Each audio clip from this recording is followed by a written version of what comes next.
கிறிஸ்துவுக்குள் பிரியமானவர்களே, ஆண்டவராகிய இயேசு கிறிஸ்துவின் நாமத்தில் எனது அன்பின் வாழ்த்துக்களை நான் தெரிவித்துக் கொள்கிறேன். இந்த ஓய்வு நாள் காலை வேளையிலே உங்களோடு இணைந்து தேவனை ஆராதிப்பதற்கு தேவன் அடியனுக்கு கொடுத்திருக்கிற ஒரு பெரிய தருணம். இந்த தருணத்திற்காக என் தேவனுக்கு நான் நன்றி செலுத்த நான் கடமைப்பட்டவனாக இருக்கிறேன். ஒரு நல்ல ஒரு வாய்ப்பு உண்டாக்கி கொடுத்த ஸ்தல போதகர் ராஜேஷ் ஆணையருக்கும், சபையில் இருக்கிற மூப்பர்களுக்கும், பெரியோர்களுக்கும், சபை ஊழியர்களுக்கும் எங்கள் ஊழியத்தின் சார்பாக நாங்கள் நன்றிகளை தெரிவித்துக் கொள்ள கடமைப்பட்டவர்களாக இருக்கிறோம். எனக்கு அருமையான தேவனுடைய பிள்ளைகளை, இந்த தேவனுடைய வருகையின் கடைசி காலங்கள், இந்த கடைசி காலங்களிலே தேவன் நம்ம ஒவ்வொருவரையும் கொண்டு அவருடைய சித்தத்தை நிறைவேற்றிக் கொள்ள வேண்டும் என்று சொல்லி தேவன் வாஞ்சிக்கிறார். இப்படி ஒரு அழைப்பை தேவன் நமக்கு கொடுத்திருக்கிற இந்த கடைசி காலங்களிலே ஒரு ஆவிக்குரிய விழிப்புள்ளவர்களாய் நம்முடைய வாழ்வை நாம் நகர்த்துவது நம்முடைய உலக வாழ்வுக்கும் ஆவிக்குரிய வாழ்வுக்கும் அது மிகவும் பிரயோஜனமாய் இருக்கும் என்பதில் எந்த விதமான மாற்று கருத்தும் கிடையாது. அந்த காலங்களிலே தேவனுடைய சத்தத்தை கேட்க முடியாத ஒரு காலமாய் இருந்தது. 1 சாமுவேல் 3வது அதிகாரம் 1வது வசனத்திலே நீங்கள் வாசித்து பார்ப்பீர்கள் என்று சொன்னால், கர்த்தருடைய வசனம் கேட்பதற்கு ஒரு அபூர்வமாய் இருந்ததாம். தேவனுடைய சத்தத்தை கேட்பது, தேவனுடைய வார்த்தைகள், தேவனுடைய நடத்துதலை துல்லியமாக அறிந்து கொள்ள முடியாத ஒரு காலமாயிருந்தது. ஏனென்று சொன்னால், ஏலி ஆளுகை செய்து கொண்டிருக்கிற அந்த ஆலயத்திலே தேவனுடைய சத்தம் கேட்க முடியாதபடி சபையை சுற்றி தேவனுக்கு விரோதமான காரியங்கள் நிகழ்ந்து கொண்டிருந்தது. ஏலியின் பிள்ளைகளும் சத்தியத்தை அறியாதவர்களாய் காணப்பட்டார்கள். தேவனுடைய சத்தம் கேட்க முடியாத ஒரு சூழ்நிலை. அப்படிப்பட்ட ஒரு சூழ்நிலைகளிலே தேவன் அந்த இடத்திலே சாமுவேலோடு பேசினார் என்பதை நாம் அறிந்திருக்கிறோம். சாமுவேலை அந்த இடத்திலே தேவன் எடுத்து பயன்படுத்துகிறார். அந்த அழைப்பை உறுதிப்படுத்துகிறார். அவருடைய சித்தத்தை நிறைவேற்றுகிற காரியங்கள் துவங்குகிற ஸ்தலமாய் அது மாறுகிறது. இந்த கடைசி காலங்களில் இப்பொழுதும் தேவனுடைய சத்தம் கேட்கப்படுகிறதா என்று சொன்னால், ஏதோ சத்தியத்தை கேட்கிறோம், கரங்களை தட்டிவிட்டு எப்பொழுதும் நம்முடைய வாழ்வை நகர்த்துவதை போல நம்முடைய வாழ்வை நாம் நகர்த்தி கொண்டு சென்று கொண்டிருக்கிறோம். ஆனால் தேவனுடைய வார்த்தை நம்மோடு பேசுமானால், அந்த வார்த்தை இருபுறமும் கருக்குள்ள பட்டயம், எந்த பட்டயத்திலும் அது கருக்கானது. அப்படிப்பட்ட அந்த வார்த்தை நம்முடைய வாழ்வை அது சீர்படுத்த வேண்டும். நம்முடைய வாழ்வில் இருக்கிற தீமைகளை நம்மை விட்டு அது விளக்க வேண்டும். அந்த சத்தம் நம்மை புடவிட்டு நம்மை அழைத்த நோக்கத்தை அது நிறைவேற்றுகிற அந்த பாதையிலே நம்மை அழைத்து செல்ல வேண்டும். அப்படி தேவனுடைய வார்த்தைகளை கேட்க முடிகிறதா என்று சொன்னால் இல்லை. ஏன் என்று சொன்னால், நம்முடைய பார்வை எல்லாம் எப்படி இருக்கிறது என்று சொன்னால், ஆசீர்வாதம் வேண்டும், ஆசீர்வாதம் வேண்டும், அவ்வளவுதான். ஆனால் அந்த ஆசீர்வாதத்திற்கான வழி பாவங்களை விட்டால் தான் ஆசீர்வாதம் என்பதை இன்னும் நுட்பமாக நாம் அறிந்து கொள்ளாமல் இருப்பதுதான். நம்முடைய வாழ்க்கையில் இருக்கிற தீமைகளை விட்டு விடாமல், பாவங்களை விட்டு விடாமல், தேவனுக்கு பிரியமில்லாத காரியங்களை நம்மை விட்டு அகற்றாமல், ஆசீர்வாதங்களை மாத்திரம் நாம் பெற்றுக்கொள்ள முடியும் என்று நினைப்பது ஒரு பெரிய ஒரு தவறான ஒரு கூற்று. முதலாவது, பாவங்களை மறைக்கிறவனுக்கு வாழ்வு இல்லை என்று சொல்லிதான் வேதம் சொல்லுகிறது.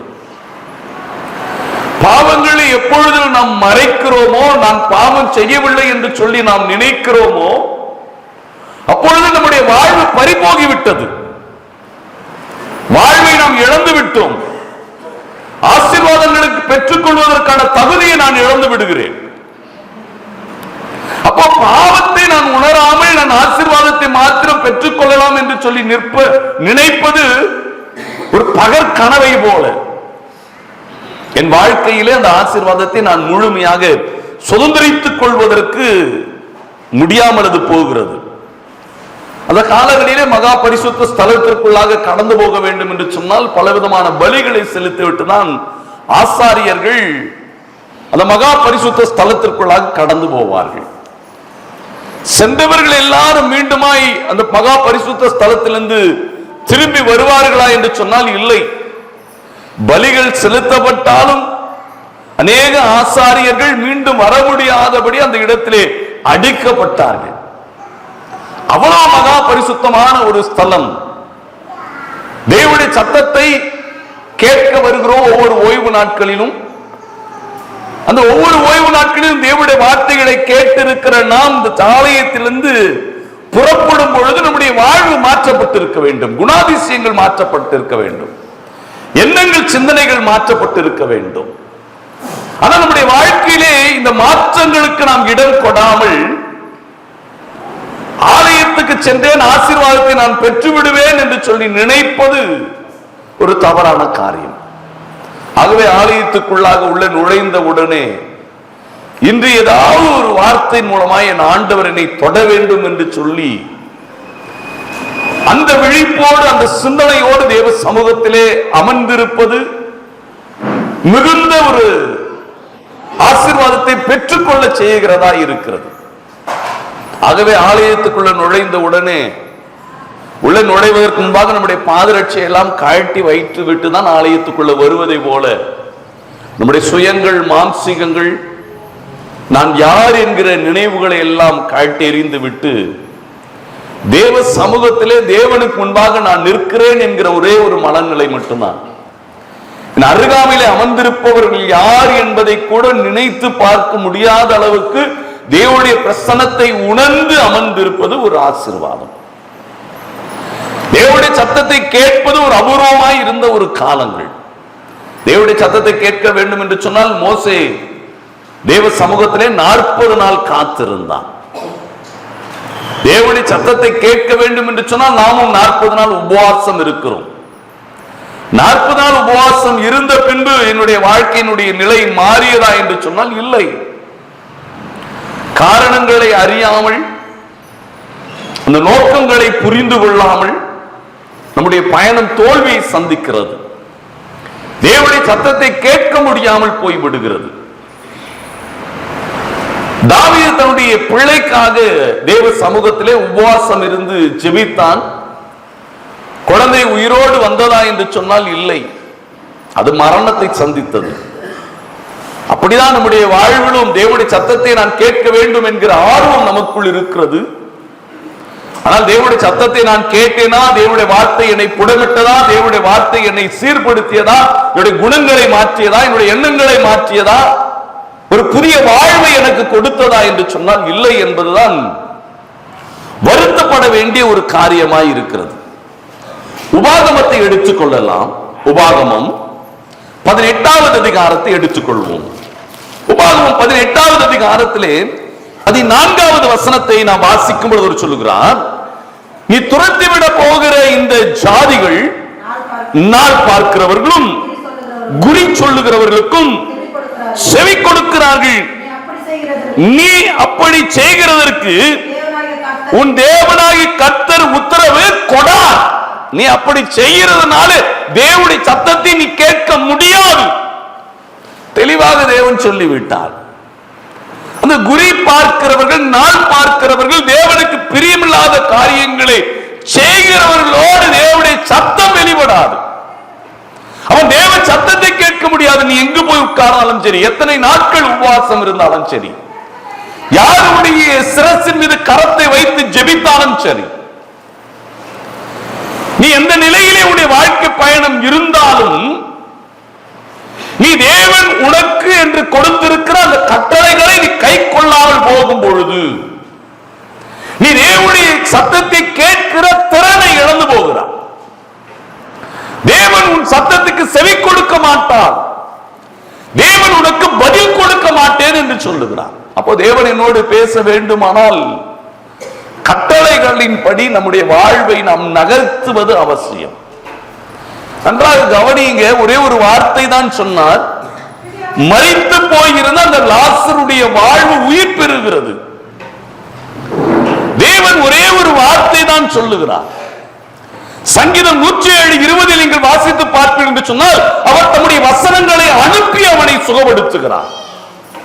தேவனுடைய வார்த்தை என்பது ஏசியா தீர்க்கதரிசி அதுதான் சொல்கிறார், அது வெறுமையாய் என்னிடத்துக்கு அது திரும்பாது. ஏசியா 55:11 சொல்லப்படுகிற காரியம், நான் அனுப்பிய காரியத்தை அது நிறைவேற்றும். அப்போ தேவனுடைய வார்த்தை வல்லமை பொருந்தியது. அந்த வார்த்தை அனுப்பப்படும் பொழுது அது செயல்படக்கூடியதாய் இருக்கிறது. அது வெறுமையாய் என்னத்துக்கு அது திரும்பாது. அது அனுப்பிய காரியத்தை அது நிறைவேற்றும். இவ்வளவு வல்லமை பொருந்திய வார்த்தைகள், இவ்வளவு வல்லமை பொருந்திய தேவனுடைய சத்தம். ஆனால் ஒவ்வொரு ஓய்வு நாட்களில் இந்த சத்தத்தை நான் கேட்கிறேன். ஒவ்வொரு நாளும் அந்த பரிசுத்த வேதாகமத்தை நான் வாசிக்கிறேன். ஆனால் என்னுடைய வாழ்க்கையில தான் மாற்றம் இல்லை. என் வாழ்க்கையிலே மாற்றத்தை நான் காண இயலவில்லை. காரணம் என்ன? கட்டளைகளை கை கொள்ளாமல் போவது, தேவனுக்கு பிரியமில்லாத காரியங்களிலே நான் என்னை இணைத்துக் கொண்டது. தேவன் எதையெல்லாம் வெறுக்கிறாரோ அந்த காரியத்தெல்லாம் நான் செயல்படுத்துகிறது. சில சமயங்களிலே நாம் செய்கிற காரியங்கள் நலமானதை போல காட்சிப்படுத்தப்படலாம். சவுலை நீங்கள் நன்றாக கவனிப்பீர்கள் என்று சொன்னால், சவுல் அவன் கொள்ளையிட்டதிலே நலமானதை எல்லாம், எதையெல்லாம் தேவன் அழிக்க சொன்னாரோ அதிலே நலமானதை எடுத்து ஆண்டவருக்கு நான் பலி கொடுக்க வேண்டும் என்று சொல்லி அவன் நினைத்து எடுத்துக்கொண்டு வருகிறான். அதை அழிக்கவில்லை அவன்.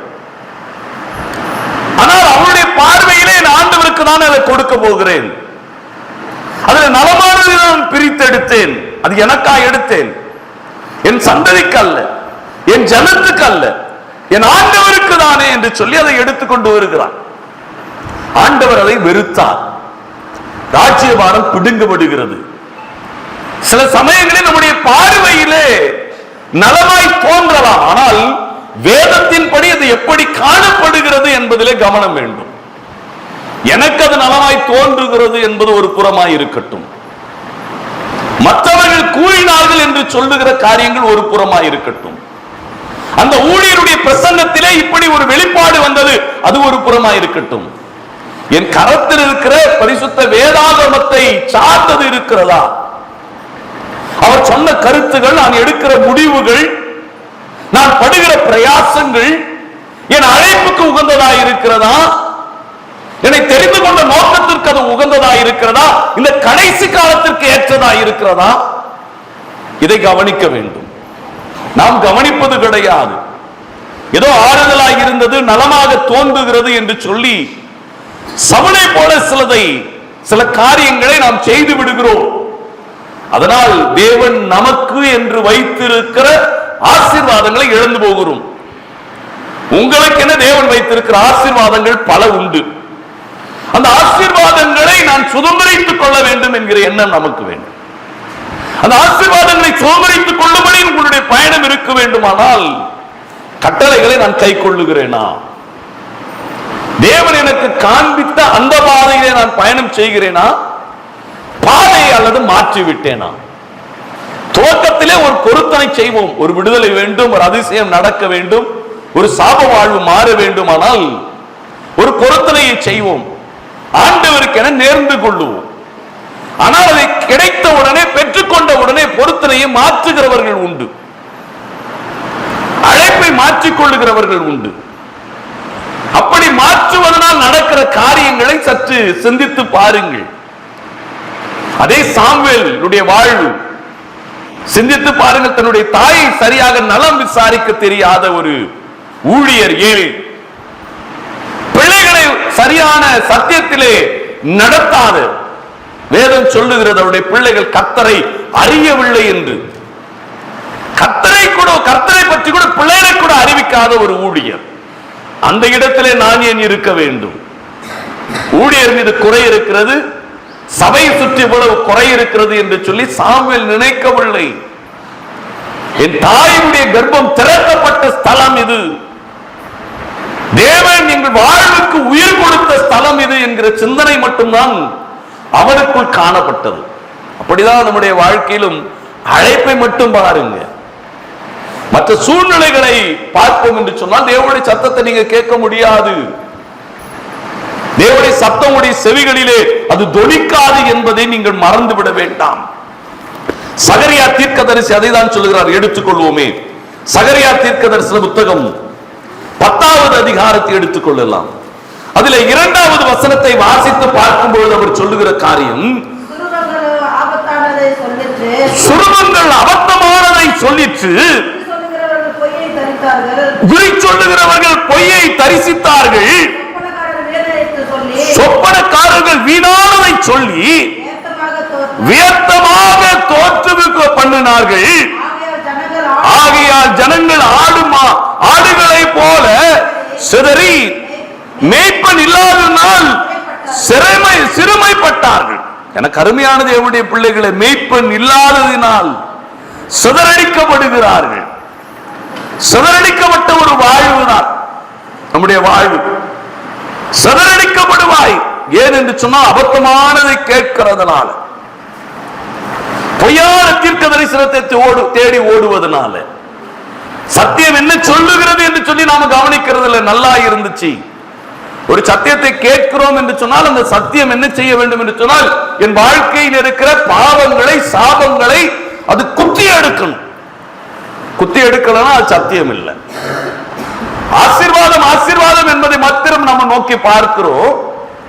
ஆனா பாவம் செய்கிற ஆத்மா சாதம் என்று வேதம் சொல்லுகிறது. பரிசுத்தம் இல்லாமல் ஒருவன் கர்த்தரை தரிசிக்க முடியாது. ஆமாங்க, நல்லா தெரியுது வார்த்தைகள். ஆனால் பரிசுத்தம் பண்ணாம ஆண்டவரிடத்துல இதை பெற்றுக்கொள்ள முடியும் என்று சொல்லி நாம் நினைப்பது தவறு இல்லையா? தரிசிக்கவே முடியாது. எப்படி நீங்க கேட்பீங்க? குணங்களை மாத்தல, சிந்தனையை மாத்தல, பாவம் அப்படியே இருக்குது. ஆனா கர்த்தரை நான் பார்ப்பேன், கர்த்தர் எனக்கு கொடுப்பார் என்று நினைப்பது ஒரு தவறான கூற்று. அப்ப பரிசுத்தம் முதல்ல எனக்கு வேண்டும். நீங்களாம் நல்லா ஜெபிக்கக்கூடியவங்களா இருப்பீங்கன்னு சொல்லி நான் விசுவாசிக்கிறேன். உங்க வீடுகள் எல்லாம் நல்ல குடும்ப ஜெபம் நடக்கும்னு சொல்லி நான் விசுவாசிக்கிறேன். குடும்ப ஜெபம் செய்வதற்கு முன்பாகவும் தனி ஜெபங்கள் நீ செய்வதற்கு முன்பாகவும் அநேகரை நான் கேட்கும்போது சொல்லுவார்கள், 1 மணி நேரம் ஜெபிக்கிறேன், அரை மணி நேரம் ஜெபிக்கிறேன். நீங்க அரை மணி நேரம் 1 மணி நேரம் ஜெபிக்கிறத காரியங்களை காட்டிலும் அந்த 1 மணி நேரம் ஜெபத்துல 3/4 மணி நேரம் உங்க பாவங்களை அறிக்கை செய்யுங்க.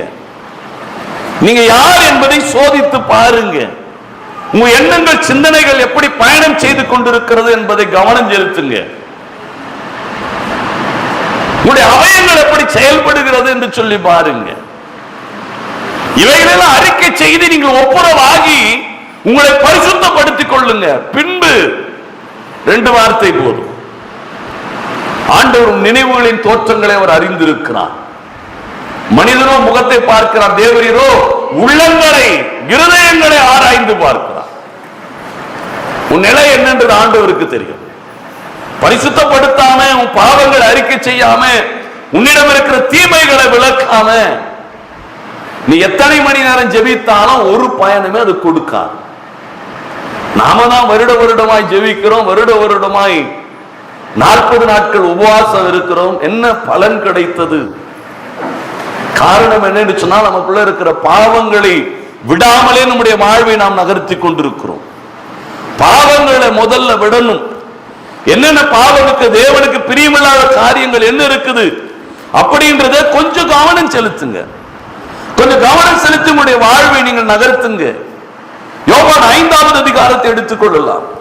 அதுல 25வது வசனத்தை வாசிக்கும் சொல்கிறார், மரித்தோ தேவனுடைய சத்தத்தை கேட்கிற காலம், மரித்தவனா தேவ சத்தத்தை கேட்க முடியும். பாவங்கள் யாரிடம் மரித்து போயிருக்கிறதோ அவன்தான் தேவ சத்தத்தை கேட்க முடியும். அந்த பாவ உணர்வுள்ள மறிக்கல நீ தேவ சத்தத்தை நீ கேட்க முடியாது. பாவ மரணத்தை சந்திக்கணுங்க.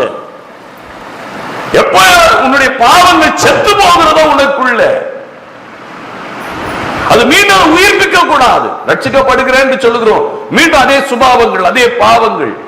ஆலயத்துக்குள்ள வந்த உடனே ஒரு சத்தியம் உங்களை தொட்டு இருக்கிறது என்று சொன்னால், அந்த ஊழியருடைய பிரசங்கம் என்னை தொட்டது என்று சொல்லி ஒரு தனிப்பட்ட ஒரு மனிதனை புகழ்வதற்காக அல்ல.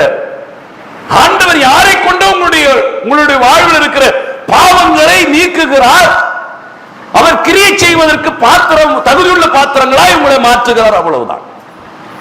இதுல யாருக்கு சர்டிபிகேட் கொடுக்கிறதுக்கு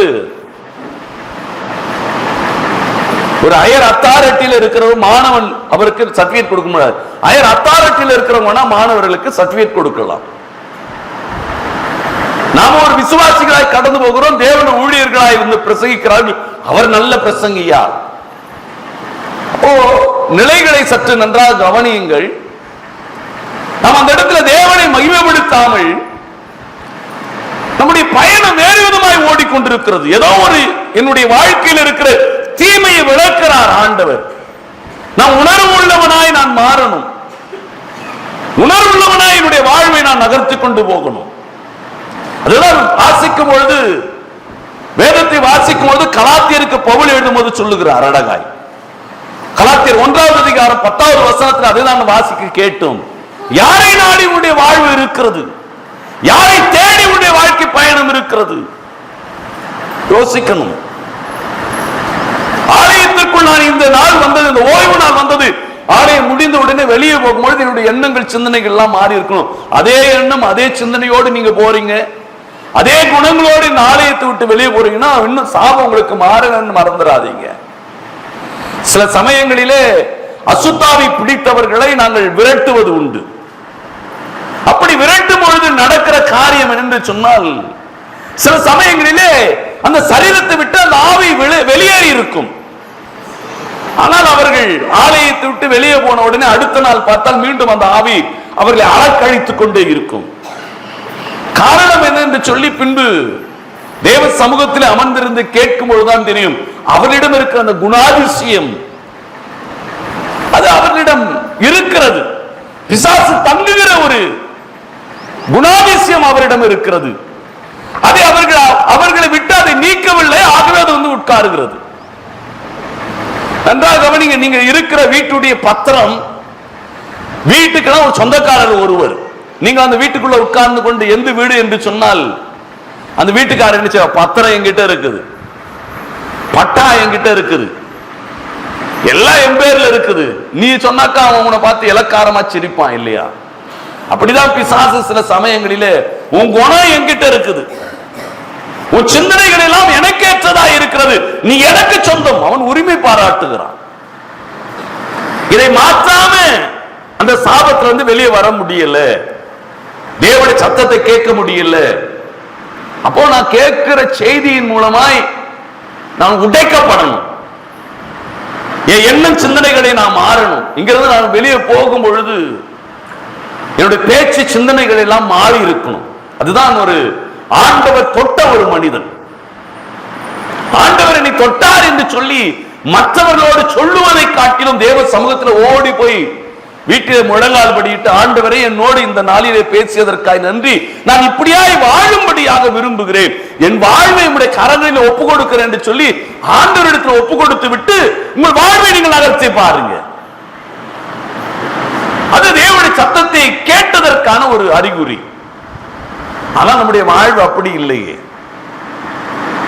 சாபம் மாறல, செத்து போன வாழ்வு உயிர் பெறல, சந்தோஷம் குடும்பத்தில் செத்து போயிருக்கிறது, வருமானம் செத்து போயிருக்கிறது, ஆரோக்கியம் செத்து போயிருக்கிறது. இந்த செத்து போனதை ஆண்டவர் உயிர்ப்பிக்கிறவராயிருக்கிறார். அதற்கு தேவனுடைய வார்த்தை, லாசருவே வெளியே வா, அந்த வார்த்தை மரித்து நாற்றம் எடுக்கிற அந்த சரீரத்துக்கு உயிர் கொடுத்தது. வாழ்வு இல்லை, வாழ்வு முடிந்து விட்டது. எனக்கு அருமையான தேவனுடைய பிள்ளைகளே, வாழ்வை மாற்ற ஆண்டவரால் எல்லாம் கூடும் என்பதை நாம் அறிந்து கொள்ள வேண்டும்.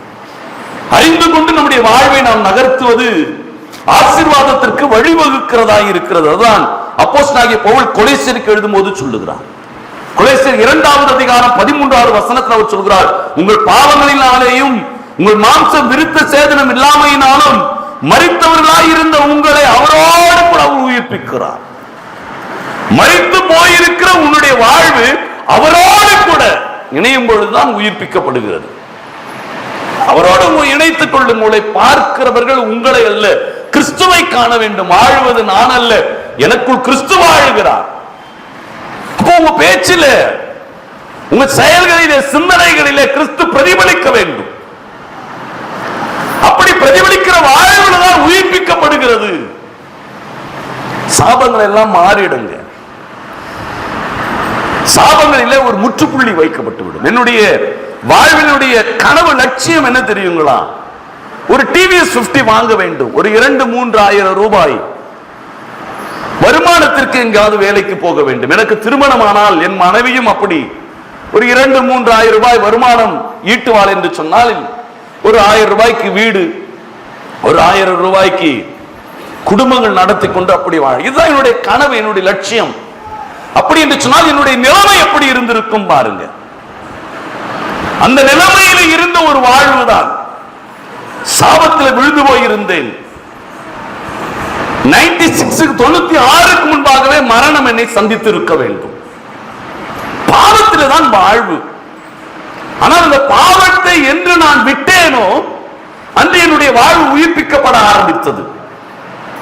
நான் எதை என் வாழ்க்கையிலே ஒரு கனவாக நினைத்து என் வாழ்வை நடத்த நான் பிரயாசப்பட்டேனோ அப்படி நான் 10 குடும்பங்களுக்கு செய்யக்கூடிய நிலைமையிலே கர்த்தர் என்னை உயர்த்தினார். அதுதான் உயிர்ப்பிக்கப்படுகிற ஒரு வாழ்வு. நான் படிப்பறிவில்லாதவன், ஞானமில்லாதவன். ஆனால் என் ஊழியத்திலே எனக்கு துணையாக இருப்பவர்கள் இருவரும் டாக்டர்ஸ். இன்னொருவர் கல்லூரியில பேராசிரியர். படிப்பறிவில்லாத எனக்கு மனைவி ஒரு டாக்டர், அவன் ஒரு கல்லூரி பேராசிரியர். வாழ்வு எப்படி உயிர்ப்பிக்கப்பட்டது பாருங்க. இது சாத்தியம் அல்ல, ஆனால் ஆண்டவரோடு நடக்கிற ஒரு மனிதனுக்கு அது சாத்தியம். எப்பொழுது உங்களுடைய வாழ்வை கிறிஸ்துவோடு நீங்கள் இணைத்துக் கொள்ளுகிறீர்களோ, நானும் அப்படிதான் நினைத்தேன். இதெல்லாம் முடியுமா? ஏதோ கதைக்காக சொல்லுகிறார்கள், ஏதோ அவர்கள் சொல்லுகிறார்கள், ஏதோ செய்தியை கேட்க வேண்டும் என்பதற்காக, எங்களுடைய நம்பிக்கையை தூண்டிவிட வேண்டும் என்பதற்காக சொல்லுகிறார்கள் என்று சொல்லிதான் நான் நினைத்தேன். என் தாய் நான் சிறு வயதில் இருக்கும் பொழுது ஆண்டவரை குறித்து என்னோடு பேசுவார்கள். நான் அவர்களிடம் சொல்லுகிற ஒரு காரியம், கிறிஸ்தவ குடும்பத்தில் நான் பிறந்ததினாலே நீங்கள் கிறிஸ்துவை குறித்து எனக்கு போதிக்கிறீர்கள், நான் வேறு மதத்திலே நான் பிறந்திருப்பேன் என்று சொன்னால் அந்த மதத்தை நான் பின்பற்றி இருப்பேன். தெய்வம் என்பது அது அல்ல. அப்படிதான் மறுத்தேன், மறுதளித்தேன். காலங்கள் வந்தது, சூழ்நிலைகள் வந்தது, அவர் ஜீவனுள்ள தேவன் என்பதை அறிந்து கொள்ளும்படியாக. ஏற்றுக்கொண்டு வாருங்கள், சுவைத்து பாருங்கள். நிறைய பெண்கள் இருக்கிறீர்கள், நீங்கள் சமைத்து விட்டு உங்கள் கணவனுக்கு, உங்கள் பிள்ளைகளுக்கு உணவை பரிமாறுவதற்கு முன்பாக உங்கள் உள்ளங்களிலே சிறிதளவு விட்டு சுவைத்து பார்ப்பீர்கள், அதனுடைய சுவை எப்படி இருக்கிறது என்று சொல்லி பின்புதான் பரிமாறுவீர்கள். அப்படி சுவைத்தான் நான் இன்று பரிமாறிக் கொண்டிருக்கிறேன். சுவைத்து பாருங்கள், ஆண்டவரோடு நடந்து பாருங்கள், ஆண்டவருடைய அன்பை ருசித்து பாருங்கள், அவருடைய சத்தத்தை கேட்பீர்கள். மரித்த உங்களுடைய வாழ்வு உயிர் பெறுகிறதா இருக்கும் என்பதிலே எந்த விதமான மாற்று கருத்தும் இல்லை. அதுதான் எரேமியா தீர்க்கதரிசி அழகாய் சொல்றார். 25வது வசனத்தில் சொல்றார், உங்கள் பாவம் தான் உனக்கு நன்மை வரவட்டாது இருக்கிறது. ஓ, ஆசீர்வாதத்துக்கு தடை எங்க? பாவம் தான். தேவன் ஆதாம் ஏவாளை உண்டாக்குவதற்கு முன்பாகவே அவர்களுக்கு ஏதேன் தோட்டத்தை அழகாக உண்டாக்கி வைத்தார். உங்களை தெரிந்து கொள்வதற்கு உங்களுக்கான ஆசீர்வாதம் ரெடியா இருக்குது, ஆயத்தமா இருக்குது. ஆனா எனக்குள்ள இருக்கிற பாவம் தான் அதை பெற்றுக் கொள்வதற்கு தடையா இருக்குது. என் குணம், என் சிந்தனை, இதை நான் மாற்றிக்கொள்ள அதை பெற்றுக்கொள்ள முடியல. இதை மாற்றி பாருங்க, அதை பெற்றுடுறீங்க. அது எரேமியா தீர்க்கதரிசி அதான் சொல்றாரு. உன் பாவம் அவனுக்கு நன்மை வருவதற்கு தடையா இருக்கிறது. எனக்கு அருமையானது என்னுடைய பிள்ளைகளை கவனிங்க. கொஞ்சம் எங்கோ இல்லை, என் வாழ்க்கை மாறுவதற்கு சில சமயங்களில் சில சொல்லுவாங்க, அருகாமையில் இருக்கிற வீட்டுக்கார், உறவுக்காரர், பங்காளி, இவர்கள் எனக்கு சூனியம் வச்சுட்டாங்க.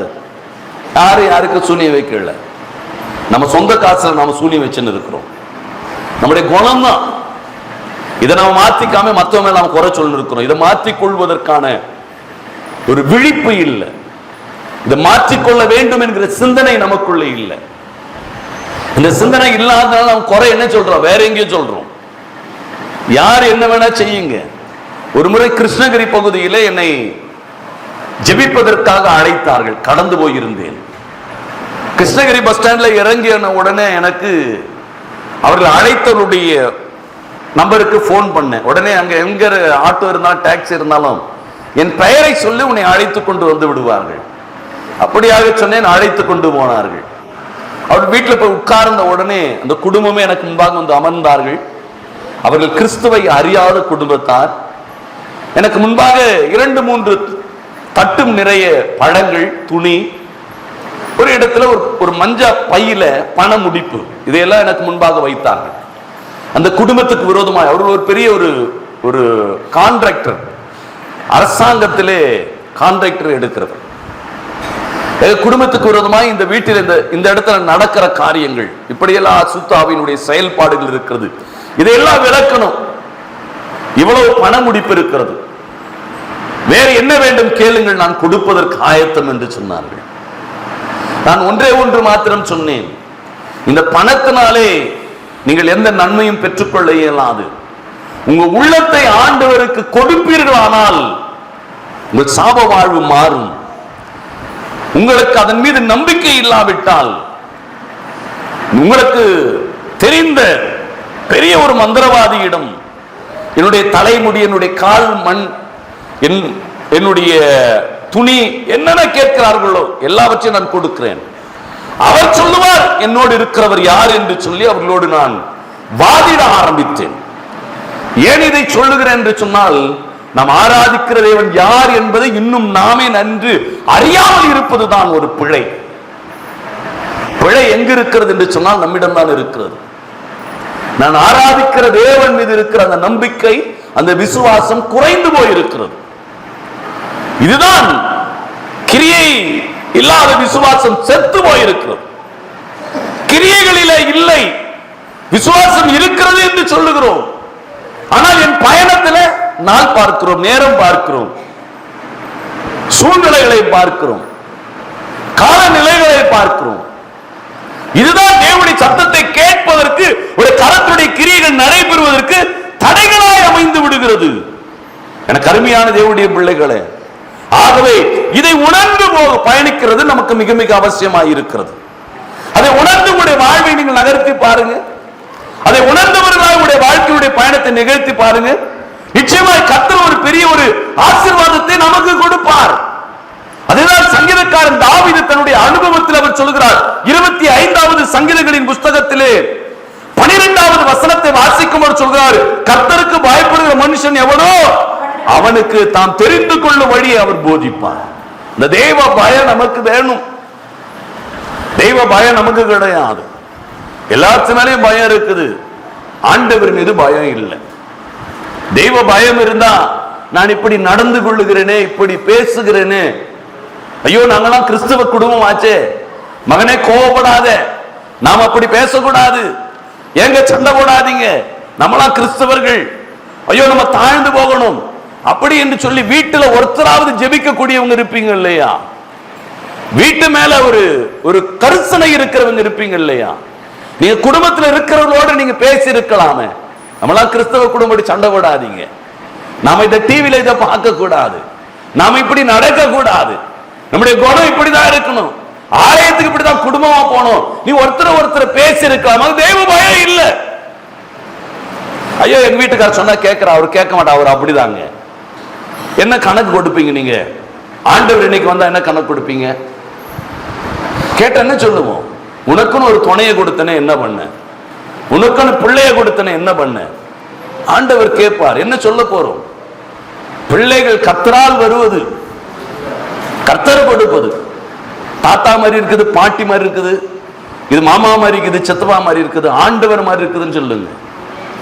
அதே யாராவது வேண்டாத ஒருத்தரை பத்தி சொல்லிட்டு, கணவனுக்கு பிடிக்காதவங்களை குறித்து மனைவி சொல்லி, மனைவிக்கு பிடிக்காதவங்களை கணவன் சொல்லி, உங்க வீட்டில் இருக்கிற மாதிரியே தான் அவன் குணம் இருக்குது அப்படின்னு அவன் வளருகிற ஒரு நல்ல ஒரு வாழ்வை கொடு, ஏதாவது ஒன்று சொல்லி அந்த குணங்களை நாம தான் மாற்றுகிறோம்.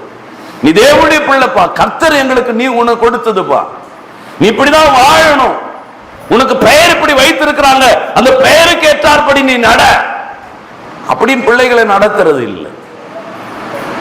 நம்முடைய தேவனுடைய பிள்ளைகள் தான் தெய்வ பயம் இருக்கிற குடும்பம். முதல்ல நீ வீடு கட்டு, சபையை கட்டுறதுக்கு முன்னாடி வீட்டை கட்டுன்றார். உன் அபிஷேகத்தை நீ செயல்படுத்த, அபிஷேகத்தை அங்க காட்டு, குடும்பத்துல காட்டு, அந்த இடத்துல முதல்ல காட்டுங்க, குடும்பத்துல ஜெபியுங்க, குடும்ப ஆராதனை பண்ணுங்க, தெய்வ பயம் முதல்ல அங்க வரட்டும். தெய்வ பயம் இல்லாத இடத்துல ஆசீர்வாதத்தை நீங்க காண முடியாது, ஆசீர்வாதத்தை நீங்க பெற்றுக்கொள்ள முடியாது. ஆத்மாவை நீங்க ஆசீர்வாதங்களை பயப்படுகிற மனுஷன் எவனோ அவனுக்கு தான் கர்த்தர் வழியை போதிப்பார், அவனுக்கு தான் பாதையை காட்டுவார். தெய்வ பயம் இல்லாம ஆண்டவர் என் இல்லத்தின் தலைவர் அப்படின்னு போர்டு வச்சுக்கினாக்கா அவருக்கு வழி காட்டுவாரா? என் சமூகம் உனக்கு முன்னாடி போகும் அப்படின்னு வசனத்தை போட்டுட்டு உள்ள குடிச்சுன்னு போயின்னு இருக்கிறாங்க, சிகரெட் குடிச்சுன்னு ஊதின்னு போயின்னு இருக்கிறாங்க. முன்னால டேஷ்போர்ட்ல மட்டும் ஒரு வேதாகமத்தை வைத்துட்டு இருக்கிறார் ஒரு சகோதரர். வேதனையா இருக்குது இல்ல? ஆண்டவர் எப்படி உனக்கு வழியை போதிப்பான்? ஆண்டவருடைய சத்தத்தை நீ எப்படி கேட்க முடியும்? மரிச்சிருக்கிற உன் வாழ்க்கை எப்படி ஆண்டவர் உயிர்ப்பிக்க முடியும்? முதல்ல பாவம் என்னிடம் இருக்குது ஒவ்வொரு கிறிஸ்தவனை உணர்ந்தாலே போதுங்க, நம்முடைய பகுதியில் ஒரு எழுப்புதல் கிடைச்சிடும், நம்முடைய சபையில எழுப்புதல் கிடைச்சிடும். உண்மையாகவே சாபங்கள் எல்லாம் மாறிடுங்க. நாம யாரோ ஒரு தனிப்பட்ட ஒரு மனிதனுக்கு பின்னாடி ரசிகர் மன்ற கூட்டம் இருக்கிற மாதிரி ஒவ்வொரு நடிகருக்கும் ஒவ்வொரு ரசிகர் மன்ற கூட்டம், அப்படி இருக்கிற வண்ணமாக தான் நம்முடைய வாழ்வு இருக்கிறது. இவர் செய்தி நல்லா இருக்கும், அவர் நல்லா இருக்காது. கர்த்தருடைய வார்த்தை யார் பிரசங்கித்தாலும் தேவன் என்னோடு பேசுவார். ஏலியா இருந்தாலும் தேவன் மனுஷ சத்தத்துக்கும் தேவ சத்தத்துக்கும் வித்தியாசத்தை யார் மூலமா காமிச்சார்? சாமுவேலுக்கு ஏலி மூலமா காமிச்சார். ஏலி தான் சொல்றார், ஏலி புரிந்து கொண்டாரு. உடனே இது தேவ சத்தம், உடனே சொல்றாரு இல்ல இல்ல போ கர்த்தாவை சொல்லும்படியன்னு கேட்கிறேன்னு சொல்லு. வித்தியாசத்தை காண்பித்தவர் அவர் தான், வித்தியாசத்தை அவர் காண்பிப்பார். நீ யாரானா இரு, கர்த்தர் பேசுவார், கர்த்தர் பேசுவார். எதையும் பார்க்காது, ஆண்டவர் பா, தெய்வ பயத்தோடு இரு. வேற எந்த பயமும் நமக்கு வேண்டாம். தெய்வ பயத்தோடு உடைய வாழ்வை நகர்த்து பாருங்க, கர்த்தர் நிச்சயமாய் பேசுவார். அல்லேலூயா, நிச்சயமாய் பேசுவார். தேவன் பேசக்கூடியவர், பேசுகிற தேவன் நிச்சயமாய் பேசுவார். நாம தான் அவர் பேசுறதுக்கு நாம இடம் கொடுக்கிறது இல்லை. முதல்ல பேசுறதுக்கு இடம் கொடுக்கிறதுனா என்ன? நல்லா ஜெபியுங்க, பாவங்கள்லாம் விட்டுடுங்க. எதெல்லாம் பாவம் ஒவ்வொரு ஓய்வு நாள் நீங்க கேட்கிற செய்தியின் மூலமா ஏதாவது ஒரு வசனம் உங்களோடு பேசிக்கொண்டே தான் இருக்கும். அந்த கேட்கிற வசனத்தை கவனியுங்க, அந்த வசனத்தை உள்வாங்கிக் கொள்ளுங்க, உள்வாங்கிக் கொள்ளுங்க, உள்வாங்கிக் கொள்ளுங்க. ஒரு வகுப்புல 30 மாணவர்கள் இருக்கிறாங்க, எல்லாரும் ஒன்னாவது எடுத்துறாங்களா? இல்ல, யாரோ ஒருத்தர் எடுக்கிறாங்க, 100க்கு 100, 2 பேர் எடுக்கிறாங்க, 3 பேர் எடுக்கிறாங்க. ஏன்? அவன் உள்வாங்கிக் கொள்ளுகிறான், புரிந்து கொள்ளுகிறான். எனக்கு அதே வாதியார் தான் நடத்துறார், அதே வாதியார் நடத்தி 0 வாங்கினவனும் இருக்கிறான். ஒரே சத்தியம் தான், நீ உள்வாங்கிக் கொள்ளுகிறத பொறுத்துதான் இருக்குது, நீ ஏற்றுக்கொள்ளுகிறத பொறுத்துதான் இருக்குது, தெய்வ பயத்தோடு வாழுகிறத பொறுத்தா இருக்குது, ஆண்டவருக்கு கனம் செலுத்துறத பொறுத்துதான் இருக்குது. அந்த இடத்துல ஆண்டவர் தானே பார்க்கணும், எந்த மனுஷனையும் பார்க்காத. இன்னைக்கு நானு, நாளைக்கு வேற ஒருவர், யாரை கொண்டு வேணா கர்த்தர் போஷிப்பாருங்க. எலியா போதும் கர்த்தாவே என்று சொன்னால் எலியாவை தூக்கிட்டு எலிசா உட்கார வைப்பார், கழுதையை கொண்டு கூட பேசுவார். அது தேவனுடைய வார்த்தையா பாரு, வேற ஏதோ நீ பார்த்து விடாத, அப்படி போ. அதுதான் சங்கீதக்காரன் தாவீது அழகாய் சொல்கிறார். 42வது சங்கீதங்களின் புஸ்தகம் 1வது வசனத்தில் சொல்கிறார், மண்ணானது நீரோடை வாஞ்சித்து கதறுவது போல தேவனே என்னுடைய ஆத்துமா உம்மை வாஞ்சித்து கதறுகிறது. ஒரு வாஞ்சை, ஒரு தாகம் ஆண்டவர் மீது அவனுக்கு இருந்தது, ஆண்டவர் மீது இருந்தது. அவனுக்கு மட்டும் கஷ்டம் இல்லையா? ஒரு புறமாய் சவுல் துரத்துகிறான், இன்னொரு புறமாய் பெலிஸ்தியர் துரத்துகிறார்கள். ஓடி ஒளிந்து ஒளிந்து ஓடுகிற ஒரு வாழ்வு. ஆனாலும் அவன் தோல்வியை காணவில்லை, வெற்றி பயணத்தை அவன் தொடர்ந்தான். காரணம், அவருடைய ஆத்துமா ஆண்டவர் மீது வாஞ்சையாயிருந்ததாம். வாஞ்ச வேணும், அந்த தாகம் வேணும், வாஞ்சையோடு போங்க. ராஜா நிருபத்தில் கையெழுத்திட்டு விட்டார் என்று சொல்லி தானியேல் வைராக்கியமா இருந்தான். யார் கையெழுத்திட்டாலும் சரி, எனக்கு மரண தண்டனையை கொடுத்தாலும் சரி, என் ஆண்டவரை ஆராதிக்கிறத நான் விட மாட்டேன். அந்த வைராக்கியம் வாஞ்சி வேணும். இந்த வைராக்கியம் வாஞ்ச நமக்கு கிடையாது. யாரோ வந்து சொன்னாங்க இப்படி இல்ல, இதை செஞ்சா நல்லா இருக்குமா, வீடு கட்டுற வரைக்கும் ஜபம், வீடு கட்டி முடிச்ச உடனே வாஸ்த பாரு, நாளை பாரு. ஒரு கிறிஸ்தவ குடும்பத்துல ஜெபிக்கிறதுக்கு அழைச்சாங்க. போனாக்கா நாலாம் போய் அந்த வீடை டெடிகேட் பண்றேன்னு பார்த்தா எனக்கு முன்னாடி இன்னொருத்தர் வந்துட்டு போயிருக்கிறார். யாருன்னு பார்த்தா ஒரு மாடு வந்துட்டு போயிருக்கு, உள்ள வந்து சாணியை போட்டு போயிருக்கு. எவ்வளவு வேதனை இல்லை? யோசித்து பாருங்க. சிரிப்பதற்கல்ல, என் ஆண்டவரை நீங்கள் எந்த அளவுக்கு தூஷித்துக் கொண்டிருக்கிறீர்கள், என் ஆண்டவரை என்னுடைய நாமத்தை எவ்வளவு அவமானப்படுத்தி கொண்டிருக்கிறீர்கள். சத்தியத்திற்கு நீங்கள் கொடுத்த இடம் என்ன? எப்படிங்க ஆசீர்வாதம் கிடைக்கும்? எப்படிங்க கிறிஸ்தவ குடும்பங்கள் சாபம் இல்லாமல் இருக்கும்? சாபமா தான் இருக்கும். அறியாம செய்கிறவங்க வேற, நீங்க அறிஞ்சு செய்யறீங்க. சத்தியத்தை அறிவும் அறிவை அடைந்த பின்பு மனப்பூர்வமாய் பாவம் செஞ்சா எபிரேயருக்கு எழுதும்போது அதுதான் சொல்றாரு, செலுத்தப்படுகிற வேறொரு பலியே இனி இருக்காது. அவங்களுக்காவது பலி கிடைச்சிடும், ஏதாவது ஒரு பலியை செலுத்திக்கின்னு அவங்க போயின்னு இருக்கலாம். ஆனால் சத்தியத்தை அறிந்த பின்பு நீ மனப்பூர்வமாய் செய்கிறவார், இது ஆண்டவருக்கு பிரியமில்லை என்பதை அறிந்தும் நீ செய்கிறவார். நீ என்ன பலி செலுத்தினா 40 நாள் இல்ல, 40 வருஷம் நீ உபவாசம் இருந்தாலும் நடக்காது. தேவ சத்தத்தை நீ கேட்க முடியாது, தேவனுடைய ஆசீர்வாதங்களை நீ பெற்றுக்கொள்ள முடியாது. மறந்து விடாதீங்க, மறந்து விடாதீங்க. எனக்கு அருமையான தேவனுடைய பிள்ளைகளை நாம் நினைத்து விடுகிறோம். ஆசீர்வாதம் தான். அந்த பாஸ்டர் வந்திருக்கிறார், ஓடு. அவர் வந்திருக்கிறார், அவரை போய் பார். அவர் தொட்டா இது நடக்குதா, இவர் தொட்டா அது ஓடுதான், ஒடியாருதான், எல்லாம் ஓடும் ஒடியாரும். அந்த நேரத்துக்கு ஜெயிச்சதை போல ஒரு மாய தோற்றத்தை வேண்டுமானாலும் உனக்கு அது காண்பிக்கலாம். உண்மையான விடுதலை ஆண்டவருடைய கரம் உன் மீது அமர்ந்தால் ஒழிய விடுதலை இல்லை. பாஸ்டர் தொடலாம், ஊழியக்காரங்க தொடலாம். சில இடத்துல சில அதிசயங்கள் நடக்கும். அதிசயங்கள் நடந்து சில நாட்கள் சென்ற பின்பு நீங்கள் அவர்களை சந்தித்து இருப்பீர்கள். ஆனால் சந்தித்துதான் பாருங்கள், சந்தித்தால் மீண்டும் அதே பிரச்சனை அவருடைய வாழ்க்கையில் இருக்கும். ஒரு டைமிங் ரிலீஃப், அவ்வளவுதான். வேதம் சொல்லுகிற அந்த பாஸ்டர் தொட்டதுனால கிடையாது. நல்லா புரிந்து கொள்ளுங்க. வேதம் அழகாய் சொல்லுகிறது, எங்கே நாமத்தினால் 2-3 பேர் ஒருமனப்படுகிறீர்களோ, ஆமென், உங்க மத்தியில் ஆண்டவர் இருக்கிறார்.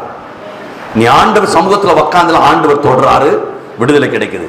நீ வெளியே போனோம், ஒரு பிரச்சனத்தை மறந்துடுற, அவரை விட்டு நீ விலகிடுற. அது விலகினால என்ன நடக்குதுன்னா இதான் நடக்குது, வேற ஒண்ணும் இல்லை. விலகிறதுனால மீண்டும் அது நுழையுது. அப்போ என் வாழ்க்கையில பர்மனன்டான விடுதலை வேணும்னா என்ன செய்யணும்? என் ஆண்டவருடைய கரம் என் மேல அமரணும். பாஸ்டர் தொடரணும்னால என் ஆண்டவர் என்ன தொடரணும். அப்படி போங்க. நீங்க ஆலயத்துக்கு போனாலும் எந்த மீட்டிங் போனாலும் நீங்க செய்ய வேண்டிய ஒரு காரியம், ஆண்டவர் இன்னைக்கு என்ன தொடரணும். பாஸ்டர் தொடரணும்னு நினைக்காதீங்க, ஊழியக்கார் தொடரணும்னு நினைக்காதீங்க. ஊழியக்கார் சொன்னா ஒரு டைமிங் ரிலீஃப், அவ்வளவுதான். இப்போ நீங்க வண்டி ஓட்டின்னு போனீங்க, ஒரு ஆக்சிடென்ட் ஆயிடுச்சு, என் கால் பகுதி ஃபுல்லா சிரைச்சு கொண்டு போயிடுச்சு, ரத்தமா வடியுது. டாக்டர் போய் பார்க்கிறோம், ட்ரெஸ்ஸிங் பண்றாரு, வலி தாசி இருக்குது, நைட்டு தூங்க முடியல டாக்டர். உடனே டாக்டர் ஒரு மருந்து கொடுக்கிறார், பெயின் கில்லர் கொடுப்பார் இல்லையா, வலி நிவாரணி மருந்து கொடுப்பார். நைட்டு போடுறோம், வலியே தெரியாது, அது போட்டுட்டாக்கா நல்லா தூங்குறோம், காலையில் ஏஞ்சிக்கிறோம். டாக்டர் ஏன் பார்க்கறது? டெய்லி அந்த பெயின் கில்லரை மருத்துவமனை இதுல மெடிக்கல் ஷாப்ல கொடுத்து வாங்கி நம்ம சாப்பிட்டா என்ன நடக்கும்? வலி தெரியாம இருக்கும், உள்ள என்ன நடக்கும்? குடம் வச்சுன்னு போகும். அந்த ரணம் ஆறாது. அந்த ரணம் என்ன செய்யும்? உள்ள போய் எலும்பு அட்டாக் பண்ணும். எலும்பு அட்டாக் பண்ணி அந்த கால் எடுக்கிற நிலைமைக்கு போயிடும். சில சமயத்துல டைம் ரிலீஃப் எல்லாம் அப்படிதான். நம்ம சத்தியத்தை அறிவீர்கள், சத்தியம் விடுதலை ஆக்கும். பாஸ்டர்லாம் விடுதலை கொடுக்க முடியாது. அந்த பாஸ்டர் தொட்டா, இந்த ஊழியக்காரர் தொட்டா, யார் தொட்டாலும் முடியாது. ஆண்டவர் தொட்டாதான் விடுதலை. ஆண்டவர் தொடரணும்னு எப்ப கிறிஸ்தவன் நினைக்கிறான், அவனுக்கு தான் பர்மனன்டான விடுதலை. பாஸ்டர் தொட்டா நினைக்கிறவனுக்கு ஒரு கால் எடுக்கிற மாதிரி தான், வேற ஒண்ணும் நடக்காது. நல்லா இருக்கிற மாதிரி இருக்கும். ஐயோ ஒரு தொட்டோன்னு, அப்பா அண்ணில இருந்து நான் நல்லா இருக்கிறேன், உனக்கே தெரியாது, உள்ள புடம் வச்சுன்னு போயினே இருக்கும். உனக்கே தெரியாது. ஒரு நாள் வரும், அந்த அவயம் தகர்த்தெறிகிற நிலைமையில போயிடும். ஆண்டவர் கொடுப்பாருன்னா பரிபூர்ண விடுதலை. மீண்டும் அது வராது. மீண்டும் அந்த பிசாசு வரத்துக்கு பயப்படும். மீண்டும் அந்த கஷ்டம் வரத்துக்கு பயப்படும். அல்லேலூயா. அதுதான் ஆண்டவர் கொடுக்கிறது. ஆண்டவர் கொடுக்கணுமா பாஸ்டர் கொடுக்கணுமா நீங்க தான் முடிவு பண்ணணும். அப்ப மானானது நீரோட வாஞ்சித்து கதறுவது போல என் ஆத்மா வாஞ்சித்து கதறும். அப்போ உங்களுடைய ஆத்மா தேவனை நோக்கி அமர்ந்திருக்கணும். எல்லாம் ஜெபியுங்க, குடும்பமா ஜெபியுங்க. குடும்ப ஜெபத்தெல்லாம் விட்டுடாதீங்க. வேத வாசிப்பெல்லாம் விட்டுடாதீங்க. குடும்ப ஜெபத்தை விட்டுடாதீங்க. அதுதான் யாத்ராகமம் 19வது அதிகாரத்தை எடுத்துக்கொள்ளுங்க. அதுல 20வது வசனத்தை வாசிக்கும் பொழுது, கர்த்தர் சீனாய் மலையில் உள்ள கொடுமுடியிலே இறங்கின போது கர்த்தர் மோசேயை மலையின் கொடுமுடியிலே வர அழைத்தார். மோசேவை ஏறி போனான். மோசே எங்க போனா? தேவனை நோக்கி தனிமையா போனான். வேணும் குடும்ப ஜெபம் பண்றேன்னு சொல்லி விட்டுனாதீங்க. தனி ஜெபம் வேணும். தனி ஜெபம் வேணும். ரகசியம் பேசுவார் ஆண்டவர். தனி ஜெபம் வேணும். எவ்வளவுக்கு எவ்வளவு தனிமையா ஜெபிக்கிறீங்களோ அவ்வளவுக்கு தேவ சத்தத்தை கேட்க முடியும். தனி ஜெபம் கிறிஸ்தவருடைய வாழ்க்கையில கிடையாது. வேத வாசிப்பு கிடையாது, குடும்ப ஜெபம் கிடையாது, ஆலயத்துக்கு குடும்பம் போறது கிடையாது. ஆனா ஆசீர்வாதம் மட்டும் வேணும் இல்லையா? அது நமக்கு தெரியுது, நல்லா தெரியுது, நல்லா தெரியுது. நான் செய்யறது இதுதான், இதுல கிடைக்காதுன்னு தெரியும். ஆனால் அவர் தொட்டா நடக்கும் நினைக்கிறோம். சாபம் மாறணும்னாக்கா, ஆண்டவர் நினைத்தார்னாக்கா உன் வாழ்க்கை மாறிடும். என் வாழ்வு அப்படிதான், ஒன்றுக்கு உதவாது இருந்த வாழ்வு. இந்த ஆண்டவர் என்னை உயர்த்தி வைத்திருக்கிறார். அல்லேலூயா. முடியும் ஆண்டவரால. எங்க தம்பி வந்திருக்கிறாப்புல, ஆபேல் பேனப்பள்ளியிலிருந்து வந்திருக்கிறாப்புல. நான் அவரை சந்திக்கும் பொழுது ஒரு குடிசை வீடு. அந்த வீட்டுக்குள்ள குனிந்து தான் போகணும். ஒரு ஒரு ஒரு 8க்கு 8 அந்த ரவுண்ட்ல இருக்கும் அந்த குடிசை. ஒரு சைட்ல பானை, ஒரு சைட்ல ஸ்டவ், ஒரு சைட்ல மூட்டைங்க. ஒருவர் கூட படுக்க முடியாது. அவர்கள் இந்த ஆலயத்தினுடைய முற்றத்திலே ஒருங்குவார்கள். அப்படிதான் அவருடைய வாழ்வு. ஆண்டவரை ஏற்றுக்கொண்டாங்க அந்த குடும்பம். அந்த பகுதியிலே சாட்சி. அவ்வளவு பெரிய ஒரு பங்களா அந்த வீட்டில் கட்டியிருக்கிறாங்க. 2 பிள்ளைகளும் நல்ல ஒரு இடத்துல திருமணம் செய்து 2 பிள்ளைகளுடைய மனைவிக்கும் அரசாங்கத்தில் வேலையை கொடுத்து வாழ்க்கையுடைய நிலையை மாற்றிட்டாருங்க. அதுதாங்க அந்த வாஞ்சி, அதுதாங்க ஆண்டவருடைய ஆசீர்வாதம். நம்மளாம் அதை பெற்றுக்கொள்ற ஆசை கிடையாது. நமக்கு டைமிங் ரிலீஃப் கிடைச்சா போதும். ஒரு பெயின் கில்லரை சாப்பிட்டு இருக்கணும். உன் பிள்ளையினுடைய வாழ்வு சுபிட்சமா இருக்கணும்னாக்கா முதல்ல ஆண்டவரை பாருங்க, ஆண்டவரை தேடுங்க. குடும்ப ஜெபம் நல்லா பண்ணுங்க. முக்கியமா தனி ஜெபம் நல்லா பண்ணுங்க.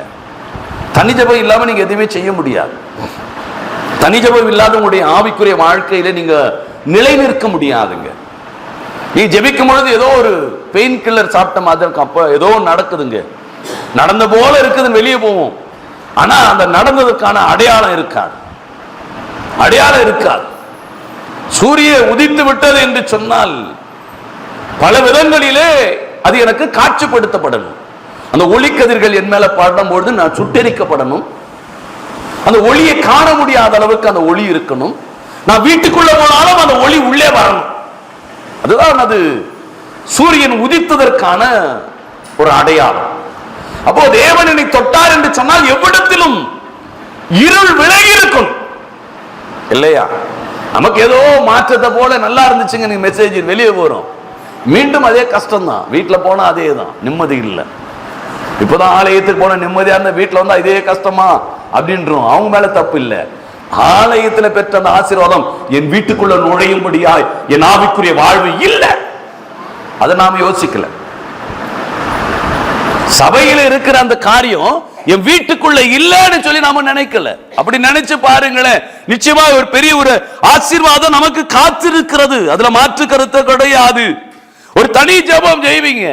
தானியேல் அப்படிதான் ஜெபிச்சான். ஆண்டவரை விடவில்லை. ஆண்டவருக்கு உறுதியாய் பற்றி கொண்டிருந்தான். ராஜா நிருபத்தில் கையெழுத்து இட்டாலோ நான் ஜெபிக்கிறத நான் விட மாட்டேன், ஆண்டவரோடு பேசுகிறத விட மாட்டேன் என்பதிலே அவன் உறுதியாய் இருந்தபடினால் தான் அவனை ஆண்டவர் சாட்சியாய் மாற்றினார்.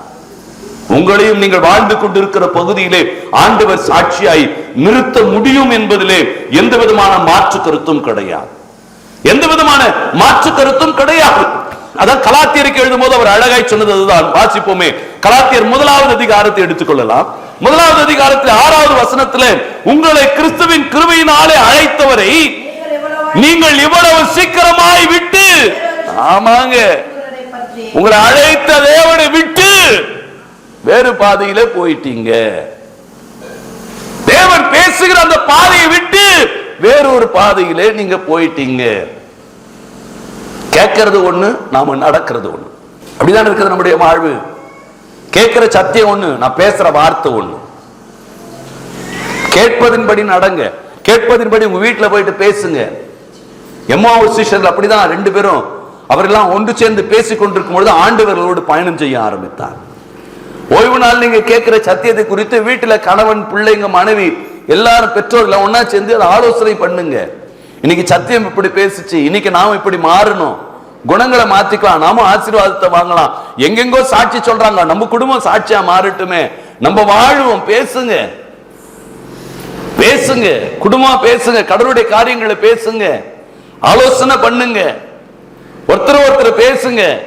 இந்த வார்த்தை என்ன இப்படி தொட்டுச்சு, நாம இப்படி மாறலாம், நான் குத்தப்பட்டு இருக்கிறேன், என் குணத்தை நான் மாத்திக்கிறேன், இனி நான் அந்த பாவத்தை செய்ய மாட்டேன், இனி நான் உங்ககிட்ட சண்டையிட மாட்டேன். அந்த குடும்பம் எப்படி இருக்குங்க? அந்த குடும்பம் தாங்க ஆசீர்வாதங்களை பெற்ற குடும்பம். அந்த குடும்பம் தாங்க கிறிஸ்துவ குடும்பம். அந்த குடும்பம் தான் ஆசீர்வாதத்துக்கு தகுதி உள்ள குடும்பம். எல்லாருக்கும் ஆசீர்வாதம் கிடையாது. வகுப்பறையில் இருக்கிற எல்லா மாணவனும் 100க்கு 100 எடுக்கிறது இல்லை. யாரோ 1-2 பேர். ஏன் உள்வாங்கிக் கொள்ளல? நீ சத்தியத்தை ஏற்றுக்கொள்ளல. அந்த சத்தியத்தின்படி நடக்கும்படியாய் வீட்டுல போய் ஹோம்வொர்க் செய்யல. கேட்கிற சத்தியத்தை வீட்டுல போய் ஹோம்வொர்க் செய்யல. ஸ்கூல் போயிட்டு வந்த பிள்ளைக்கு டீச்சர் ஹோம்வொர்க் கொடுத்தாங்களா, செய் அப்படின்னு கண்டிக்கிற நாம கேட்கிற சத்தியத்தை வீட்டுல போய் ஹோம்வொர்க் செஞ்சீங்களா? அடுத்த ஓய்வு நாள் வரைக்கும் இந்த வார்த்தை தான் எனக்கு மன்னா.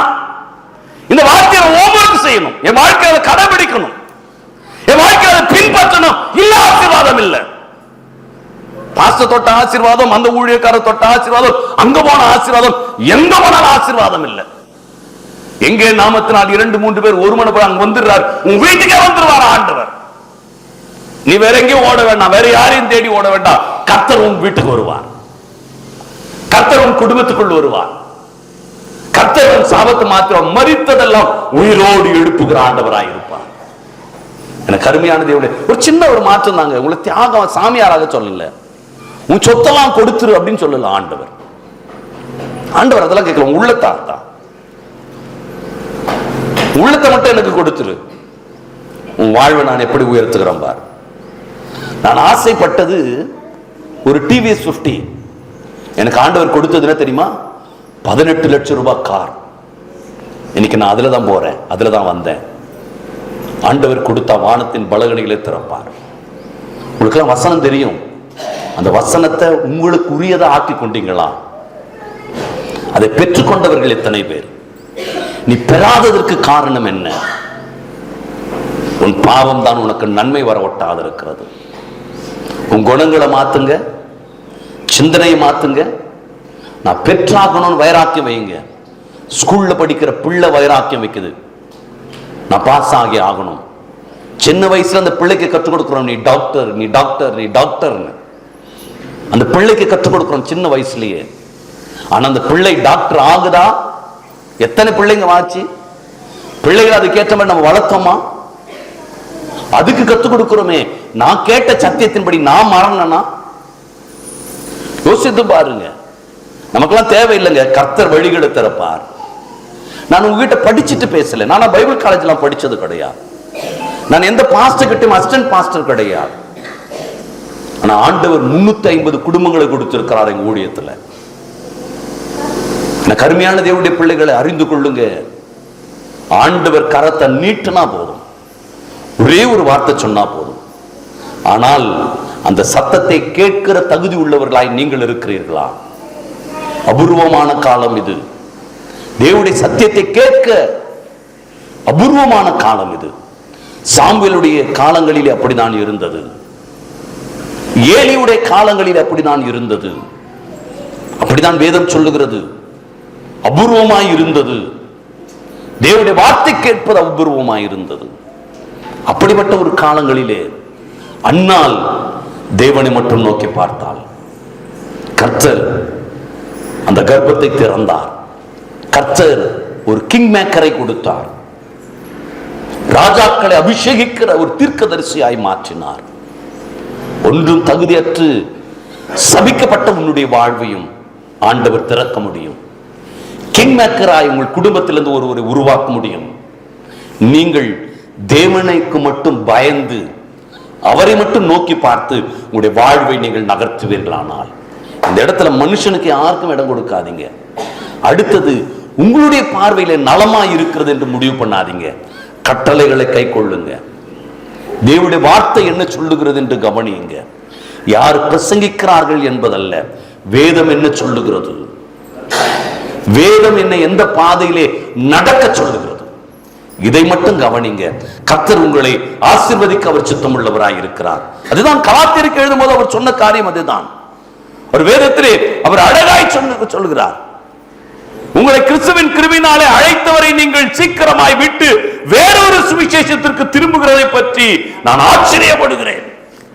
சத்தியத்தை கேட்ட பின்பும் நீ வேறொரு பாதையிலே ஓடுகிறதை குறித்து நான் ஆச்சரியப்படுகிறேன். அவ்வளவு சத்தியம் கேட்டோம் இல்ல? ரட்சிக்கப்பட்டு நீங்க எத்தனை வருடம் ஆச்சு? எத்தனை ஆண்டுகள் ஆச்சு? இவ்வளவு ஆண்டுகள் ஆச்சு. இவ்வளவு ஆண்டுகள் ஆச்சு. என்னங்க பயன்? ஒரு சத்தியம் போதுங்க. தமிழ்ல ஒரு வாய்ச்சலா சொல்லுவோம், நல்ல மாட்டுக்கு ஒரு சூடு, நல்ல மனுஷனுக்கு ஒரு நல்ல ஒரு விசுவாசிக்கு ஒரே ஒரு செய்தி போடும். தாகத்தோடு இருக்கிற விசுவாசிக்கு ஒரு செய்தி போடும், ஒரே ஒரு செய்தி போடும். மாறிடணும். இனி நான் சொல்ல மாட்டேன், இனி நான் அதை போக மாட்டேன், இனி நான் அப்படி செய்ய மாட்டேன். ஒரே ஒரு செய்தி போதும். ஏமாத்திரம் ஒண்ணு சுத்தி இருக்கலாம்.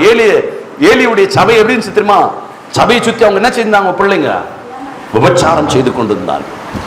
ஏலியின் பிள்ளைகள் கர்த்தரை அறியவில்லை. ஏலி அந்த விசுவாசி சரியா கவனிக்கல. சபையை சுத்தி இந்த நிலைமை. நம்ம போவோமா சபைக்கு? போக மாட்டோம். என்னையா ஊழியக்கார அடிக்கிறாரு, அந்த ஊழியக்காரர் மாறட்டியா நான் வரேன். என்னையா அந்த கமிட்டி அப்படி இருக்குது, கமிட்டி மாறட்டையா நான் வரேன். சபை சரியில்லை குறை சொல்லி இருப்போம். அந்த இடத்துல யாரையும் பார்க்கலாமோ, ஆண்டவரை மட்டும் பார்த்தான். அவளுடைய கண்ணீருக்கு பலன் கிடைத்தது. அழைப்பை பாருங்க. உங்களுக்கு ஒரு அழைப்பை கொடுத்திருக்கிறார், அபிஷேகத்தை கொடுத்திருக்கிறார், வரங்களை கொடுத்திருக்கிறார். அதை பாருங்க. அதன் மூலமாய் என் சபையை நான் எப்படி வளர்க்க முடியும் பாருங்க. அதுதான் ஏசாயா தீர்க்கதரிசி அழகாய் சொல்லுகிறார். ஏசாயா 6வது அதிகாரம் 8வது வசனத்தை சொல்லுவா. பின்பு யாரை நான் அனுப்புவேன், யார் நமது காரியமாய் போவான் என்று உரை கேட்டேன். அதற்கு நான் இதோ அடியேன் இருக்கிறேன், என்னை அனுப்புங்க. அழைப்பினுடைய சத்தத்தை ஏசாயா தீர்க்கதரிசி கேட்க முடிந்தது. யாரும் கேட்க முடியல. ஏசாயா தீர்க்கதரிசியுடைய செவிகளில் விழுந்தது. ஒப்பு கொடுத்தான், தேவனுடைய நாமத்தை மகிமைப்படுத்தான். நீங்களும் ஒப்பு கொடுங்க, தேவனுடைய நாமத்தை மகிமைப்படுத்துங்க. கர்த்தர் நிச்சயமாய் நம்முடைய வாழ்வை மாற்றுவார்.